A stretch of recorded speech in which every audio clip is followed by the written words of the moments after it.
Harargeetu agabe osoo agabuu dhabe waan dabnee ture amriin eeganuu dhabe namayyuu osoo qabuu waan qaburraa agabe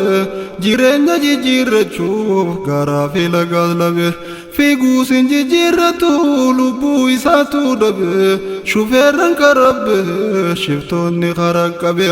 miliyoon shan gaafata yoo kaafaluu dadhabe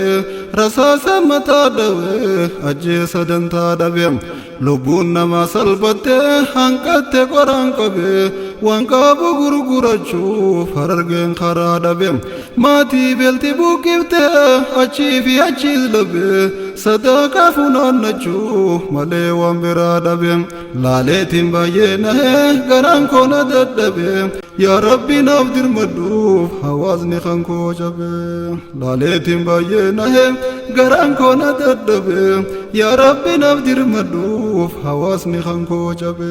yaa rabbi naaf dirmadhuuf hawaasni kan koo cabe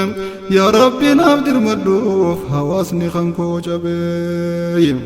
arsii ibiddaan gubaa buqqaa sana laamana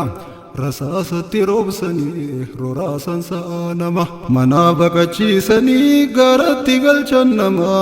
irratti raawwatanii gochaa fokkisaa hama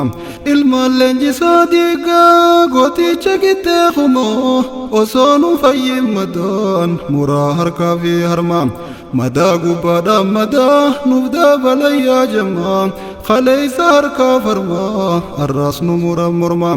irratti wal nyaatanii lachuu hanqatan ormaa jiboonni yoo wal a'uu citaa jidduu miidhama lammiin tiyya miidhamte dadhabde jiruu humaa lammiin tiyya miidhamte dadhabde jiruu humaa